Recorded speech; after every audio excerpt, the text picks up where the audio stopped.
It's Matt from The Random Maker with another video, and today we are going to be showing you how to build a very easy, very quick, using pretty much all scrap wood planter bench. And that's it. That's all I'm going to say for this. Instead of talking, let's get rolling. Okay, so before I go full steam on building the new, what I'm going to do is take down the old. I'm going to try and use as much of the old material as I can because this particular planter box came with the house when we bought it. It's pretty old at this point. It is, yeah, it's getting long in the tooth. What I am going to do is I'm going to try and reuse all the 2x4s, especially when it comes to the slats, because we don't need 2x4s for slats. What we do need is material, and yes, this is weathered, but if I machine it, it should look pretty good. It'll look new, and then we're gonna finish or paint it. Okay, enjoy the footage of me tearing this apart.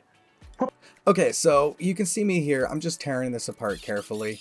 One of the biggest things I always recommend is if any of the screws break off, especially with this, it was outside a long time, either A, mark it very clearly, because metal plus blades equals chips and bad things, or cut it out immediately, or if it's not worth it, especially if it's in the middle not long enough, unfortunately that's where you do have to throw it out. You can see here I did take the top off in one piece and then took it apart, and then I just slowly went from top to bottom. Reason, easier, and just makes common sense. Alright, let's switch over.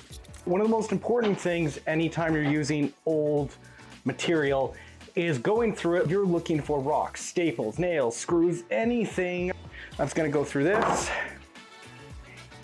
and yeah, enjoy. All right, you can see here I am taking all the wood through the 4-step process, chopping it close to size, jointer, planer, and then I'll take it on the table saws to size it for the width, and then I would use the chop saw to resize it perfectly. First step was always a little big.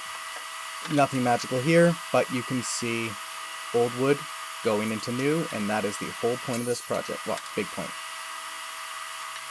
What we're gonna do here is 2x4s have those rounded edges, and when you're doing scrap 2x4 projects, one of the things is there's little tricks you can get a little bit of elegance with it. Yeah, you can do elegance with rougher in quotes wood. So this is one I like to use. If you put 2x4s flat, they both got rounded edges. And so what that means is, very simply, it looks awful. So what I'm doing here is I have a couple pieces of 1/2-inch wood on each side. So put a couple screws in and let's get going. You can see here I'm holding the wood in the air with those little blocks. I'm gonna put 2 screws in and yeah, make sure it's all squared up. Measure everything. It's not that hard of an idea and it's really simple. So I'm gonna do all 4, 2 on each, probably a foot off the ground. Yeah, enjoy. Okay, you can see here what I'm doing is just marking how far off all the pieces are because we do want them to be the same. And so yeah, lots of screws. Okay, so here's a little bit of a trick from if you are a little less confident when it comes to measuring. So what I've done is I have longer pieces up here, and that is to give like a back to hang stuff on. So what I have done is I've marked the bottom so these two match. And all I'm gonna do is I'm going to take this speed square, line up the bottom, and I'm gonna go up against the bottom piece, boom. And it's going to allow me to know exactly where to place the 2x4, so it's gonna line up perfectly flat. Now, again, you can take a tape measure, no problem, not a big deal. This is just faster. And also, for people who are doing newer on projects that are less confident in measuring, this is a really good way to get perfection. And yeah, so you'll see me use this method. My case, just faster. All right, let's go. Okay, you can see how I built the frame pretty simply. In the right section of the video, you can see I just finished making the 4 pieces together to make that basic frame. In the top left, you can see I used cross braces to get it to stand on its own. In the bottom left, I basically created that inner frame. This is a very common, simple way to have an incredibly sturdy frame. And yeah, really easy, really strong. I'm gonna put the slats going this way. So I'm gonna run another beam this way. And just to make sure everything looks symmetrical, I lined up, I drew some lines where to put the piece. Super simple, super easy, because a lot of people would want them lengthways, but I'm gonna go it this way because I'm using scrap wood, so 2 feet easier to get than 4s. And as long as you're doing a consistent pattern, you're fine. So let's keep going. Okay, you can just see I'm putting the piece in. The big thing is I want you to notice I'm using speed square, especially if you're using not as nice lumber. Never assume it's straight, and that's just a nice easy way for me to make sure everything will stay straightish. Okay, now before we go any further, I'm gonna sand everything. And the reason is we want to stain this. This is gonna go outside. And once you start screwing pieces on, and I could have probably done it even before the frame, but at this point I still have access to everything. So I'm going to sand absolutely everything so that I don't have to do any more sanding. And it's, especially with the top, it's easier for me to do all the pieces as you see on the right. And this is just sanding.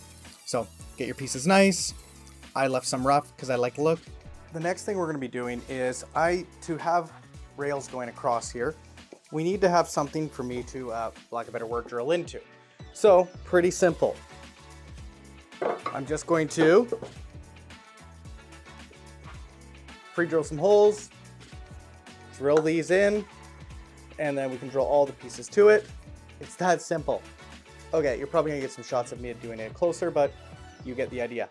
All right, let's get going. Whoop. Okay, you probably heard me talk about drilling a lot. The whole reason is, especially when it's weathered wood, has a very big chance of splitting. So pre-drilling is your best chance to make it work. So yeah, pre-drill. Big advice. At this point, we've sanded our pieces and we pre-cut the ends. And so now all I gotta do is lay it out. So pretty simple. All I'm gonna do is pre-drill and then screw it down. That's it. Easy. Enjoy. Before I got to put a bunch of pieces down, I did have to take a jigsaw and make a piece in that corner so it fits really nicely. Really simple. And yeah, it just fits around, so I still keep the thickness of the piece to keep that strength. Okay, to get the spacing even, there are ways to do this. Like we can cut the end pieces. Because of how these work, I want them whole. So what I'm gonna do is I'm gonna measure the middle, and I'm gonna put this piece dead center on the middle. And then what I'm gonna do is space the side pieces together. So while it's not perfect every time, it'll look really good. Okay, so you can just see here, I've spaced it out, I've put my marks in, and that's it. This is just time consuming and repetitive work.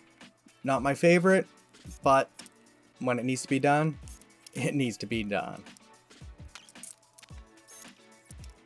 It feels like forever since I've worked on this project now. If you're watching the YouTube video, it'll probably just be the next clip.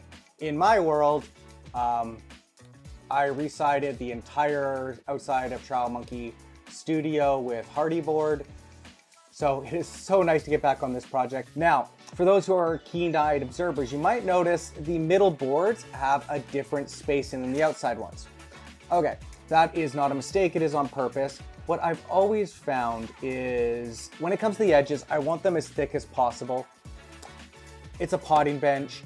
It's gonna have some weight to it, so I don't want to thin any of these. They're already thinner on the thickness, and I didn't want to, I just wanted more strength. And again, it's a potting bench. So what I did is I kept my spacing on the outside, and the middle ones is where I conjigured and made it all pretty. Well, enjoy the video clip of me counter drilling all of these and putting the drill screws in.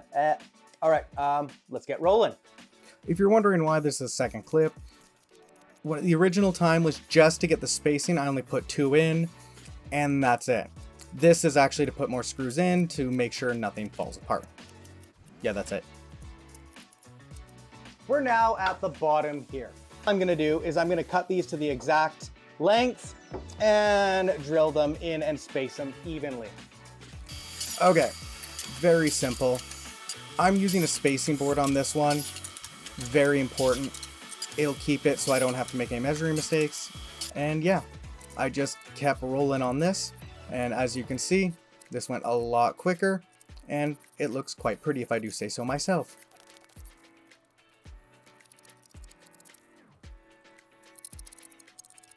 Okay, on these ones, these are the ones going on the back. I'm not going to have the opportunity to use the drill to pre-drill, so I'm doing it on my drill press here. I'm pre-drilling all the back plates, so I should just be able to screw them right on. Okay, you can see here now, because we pre-drilled, I can just throw them right up. I use the other pieces as spacing, and you can see here, I put 2 at the top, and then I put the final 2 in, and yeah, that's it. Super easy to get that nice backboard. Okay, since it was such a lovely day when we filmed this, I decided to stain it outside. If you can see, I actually have a piece of plywood on the grass because I don't want stain on my grass. And to be honest, it was just nice to not have any grass or anything on there. And yeah, so get every crack, including underneath. Voila, here's our garden bench made completely out of scrap or recycled material. The whole point of this was I wanted to use scrap material so that this project would actually look really nice. And I think the results speak for itself. And you know what the best part is? It didn't cost me any money except for some screws, and I had even old stain that I used. So it cost almost nothing, which is always really nice. Okay, well, you know the drill at this point. If you like the video, do us a favor, hit the like button. If you want to see more videos from The Random Maker, hit the subscribe button. If you have any other comments or ideas for projects, put in the comments below. I guess that's everything for us. And until next time, this is Matt from The Random Maker saying, let's get making.